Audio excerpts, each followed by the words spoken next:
Hey, what's up, it's HiFinn. On the previous episode of rating Spider-Man villains on whether or not they would be scary in real life, we had a couple characters that were straight up unsettling. But a lot of you said that you wanted there to be a part 2 and you wanted it to be longer. So, that's what this video is. But don't worry, I didn't actually go over all of the scary villains in part 1. I did save some for future episodes, and I'm gonna prove that here today. Also, sorry, I'm adding this in last minute, but if you haven't seen part 1, it's fine. You can just go watch it after. It's not like you have to watch these in any specific order, so you're good. Before we get into it though, I did want to say thank you all so much for all of the support that you gave the previous episode, and for those of you that don't know, for every single person that subscribes to my channel, the demon god Kokon Tepe spares my soul for 2 more days. So go ahead and hit that subscribe button. I wanted to start things off today with a straight up horrifying villain, and it's actually the most requested villain from episode 1. I got to admit, I am mad at myself a little bit for not including him in part 1 because he is one of the most popular Spider-Man villains. If you're a big Spider-Man fan, you guessed it. That's right. The Wall. For anybody that doesn't know, on one fateful day, my main man Josh was placing bricks and laying cement, you know, classic Josh stuff, when suddenly there was a huge explosion. The bricks and cement that he had just placed crashed down on top of him, but instead of turning him into a grape in a hydraulic press, he became the Wall. The Wall's powers consist of being a big ol' wall. I think it goes without saying that the Wall would be absolutely horrifying in real life. If the Wall was real, I would need a seatbelt for my toilet, because I would be so scared that every single time I would even think about the Wall, I would shit myself with such propulsion that I would launch myself to the mesosphere if I wasn't strapped down. To make matters worse, on his Wikipedia page, it says that his speed is faster than your average wall. Oh my god, I can't do this. I'm gonna throw up. He's too scary. Alright, okay. I think I've proven my point on how scary he is. Let's just go ahead and move on to the next one. Have you ever been like, hey, I don't really want to be murdered? Well, this next villain actually does just that. Aw, the little baby doesn't want to be murdered and die. Get over it! Next up, we're going to be going over Carnage. Carnage is a symbiote just like Venom, except, you know, he likes murder a lot more. Also, if I'm not incorrect, it's like way stronger than Venom is. The most famous host for the symbiote Carnage was actually a murderer named Cletus Cassidy, which is like, you know, if you're gonna be a murderer, at least don't be named Cletus. And since their bloodlust matched up so perfectly, they actually ended up being a very dangerous combo. If you watched part 1, you know that I said Venom would be absolutely horrifying in real life, and I actually feel like Carnage would be way more scary than Venom in real life. Carnage has done a lot of terrible things that I can't get into because, like, I don't really want the video to be taken down, but just so you get a little grasp on how scary he would be, it's not uncommon for him to go on murder sprees just so that he can, quote, warm up to fight Spider-Man. Also, in one comic, he threw a baby out of a window. That's not a joke. That seems like a joke I would make. That's not a joke. I know someone's gonna be like, yeah, but it was Peter Parker's baby. How does that make sense? Is there any doubt that Carnage would be absolutely horrifying in real life? Okay, there is a villain that I actually do need to do because I genuinely feel bad for forgetting them in episode 1. Dr. Otto Octavius. Wait! Dr. Otto Octavius. Oh! Dr. Otto Octavius. I get it now. Watch this, watch. Dr. Otto Octavius. Dr. Otto Octavius. Otto Octavius. Octavius.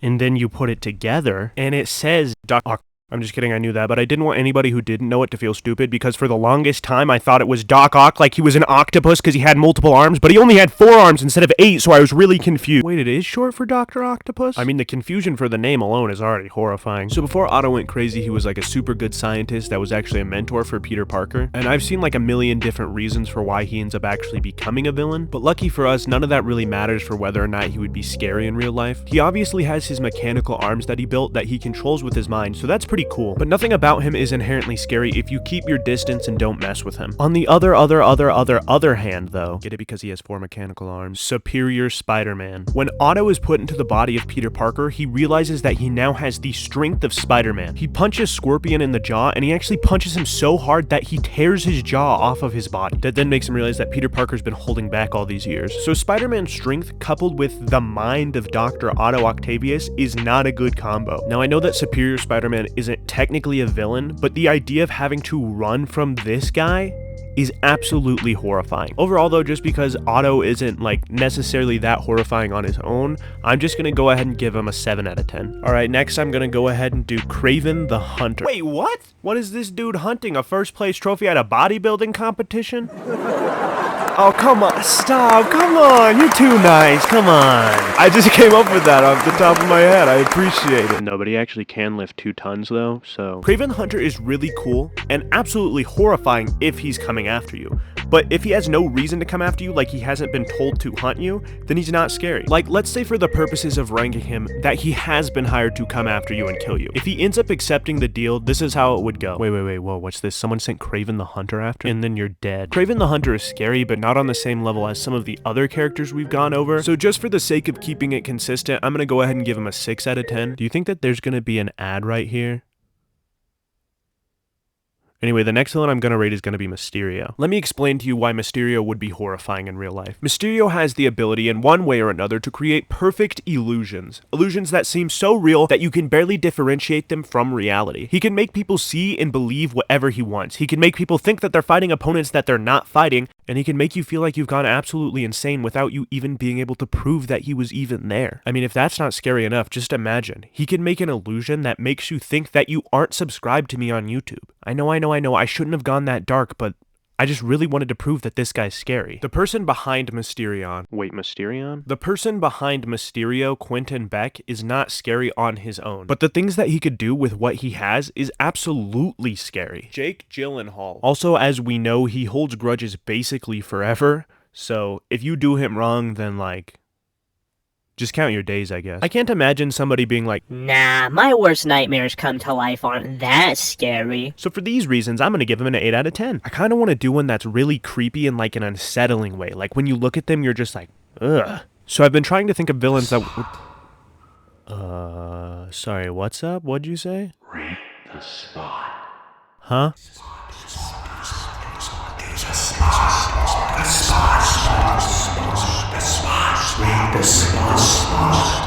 Oh, you're saying rate the spot. I thought you were saying wipe your snot. I was like, I don't have any snot on my face. Let's go ahead and do Scorpion next. I don't know, I think initially people don't really think of the Scorpion as scary because his name is Scorpion, so it kind of is on theme with Spider-Man because it's like, look at them, they're bugs, you know? But when you take into consideration that he can lift 15 tons and he has very similar abilities to Spider-Man, plus he has that Scorpion stinger that I'm pretty sure can just like one-shot kill you if you get hit and you're not like a superhuman. I think this is an important character to differentiate that there is creepy and there's scary. Does that make sense? Like you can be scared of something without it being creepy. For example, I'm scared that I might accidentally step on Mike Tyson's shoe and then he uppercuts me and I poop myself in public. But just because I'm scared of that, that doesn't make Mike Tyson creepy. So that's how I think of Scorpion. I'm scared of the idea of him coming after me, but I don't think of him as creepy. I'm gonna go ahead and give Scorpion a generous 7 out of 10. Do the spot. Come on, bro. Please. I'm asking nicely, come on. Alright, I guess I'm going to do the spot next. So if you haven't seen Spider-Verse and you want to see it and don't want spoilers, go ahead and skip to this time stamp. Yeah, that's the one. If you don't want spoilers for Across the Spider-Verse, go to the time that I put on the screen because that's when I'll be done talking about spoilers for Spider-Verse. I'm going to give you a second.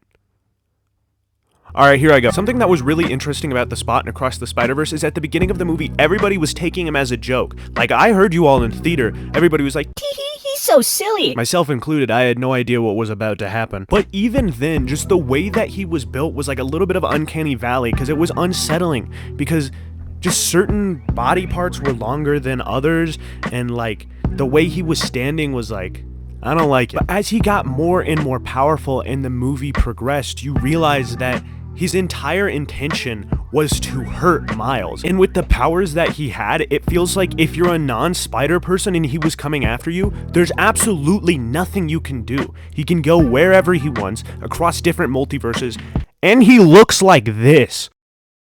Please, I don't want to fight you anymore. I don't think that there's any way that anybody could watch Across the Spider-Verse and see what the Spot became and not say that he would be absolutely horrifying in real life. By the way, in case you didn't know, in the scene where the Spot is showing Miles his future, there's like a 1-second frame where it shows Brooklyn and there's a bunch of dead spider people all over the ground. Presumably he killed them all. I know I've said it before, but the Spot would be absolutely horrifying in real life. 10 out of 10. Alright, the timestamp's coming up that I told people to skip to, so I'm gonna say a fake spoiler and we'll see how many people get mad about it. Alright, here we go. And then Spot made Miles do the Dougie. That was insane. Alright, anyway, on to the next villain. Alright, I'm actually really excited for this next one because as some of you know, I actually really like The Amazing Spider-Man 2, so this one's gonna be fun. Electro.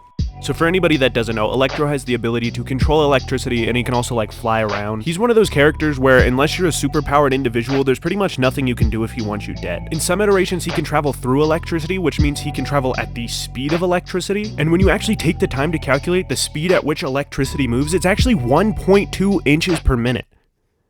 Wait, what? Okay, well, by the speed of electricity, I didn't mean the speed at which an electron can travel through a wire. I think it more so means the speed of an electromagnetic voltage pulse traveling through a wire. So calculating the speed at which he can move gets tricky because technically light waves are electromagnetic waves. Psych, did you actually think I was gonna calculate the speed at which Electro moves? This isn't game theory. Plus somebody else already did that. They said that Electro would be able to move at 150,000 feet per second, which is actually really fast. When you calculate that over, that'd be 102,272.7 miles per hour. I just had the realization that none of that matters. We would all just die anyway. The speed at which we would die doesn't really matter. Electro would be scary in real life. All right, next up we're gonna do my main man, Kingpin. Wilson Fisk has done a lot of terrible, deplorable, and scary things to people, but for some reason, I think he's hilarious. And Into the Spider-Verse, when he sees Miles and he's just like, Kill that guy. I don't know why, but that's just so funny to me. Every time I watch it, I know it's supposed to be a serious scene, but I always laugh. Don't get me wrong, I know that if he was real and he knew I was laughing at him, he would have my entire extended family put into a blood dome full of hungry wolves or something, but like, you gotta admit, from a distance, he's funny. He has a ton of power and he's extremely strong physically, so if you find yourself on his radar in a bad way, you're either going to be killed by someone he knows, or he's gonna go and do it personally. One of the things that he likes to do, since he's so opposing physically, is just kind of like crush people's heads and bodies as a whole. So obviously that's not a ton of fun, but I feel like he's similar to Scorpion in the way where I said he's scary but not creepy. I would be scared if Kingpin were real, but I don't think I would lose sleep over it. I know that a lot of people really like Kingpin as a villain, so go ahead and let me know down in the comments what your favorite Kingpin moment is. Before we move on, I want to point something out really quickly. Every single villain that I've mentioned in this video, aside from Kraven the Hunter, is located in New York. They all have their own thing that they do that's terrible, but they don't do them every day. And this could be for a variety of different reasons. Like some of the time they might be in prison, but let's be real with how easily they break out of prison in comic books, they're probably not in prison. So my question is, for a majority of the time when they're not doing these evil things, what are they doing? Like, they have to do something in all that downtime. There's no way they're just sitting in silence the entire time. Not to mention they have to eat something, right? They're still alive. Like, do you ever see them at the supermarket or the convenience store and they're picking up like an oven-cooked pizza? Or do they just order DoorDash and whoever's delivering it and meets them at the door is like, Like, I understand it probably takes a lot of time to come up with an evil scheme, but there's no way it's 24/7. They have to be doing something else at some point, right? Alright, anyway, let's go on to the next villain. Alright, I'm gonna be honest, I think this next villain is so scary that it should be the last one because after hearing about it, you're gonna need some time to think. I've been holding off on doing them for too long, so here we go. Next up is Stiltman. Stiltman walks around with big ol' stilt legs, and his real name is Wilbur. Stiltman has the ability to change how big or small his robotic legs are. I tremble just at the thought of him kicking a soccer ball. You know how people, when they're teasing somebody who's shorter than them, they'll grab something of theirs and then hold it up as high as they can so that you can't reach it? Stiltman could do that to everybody.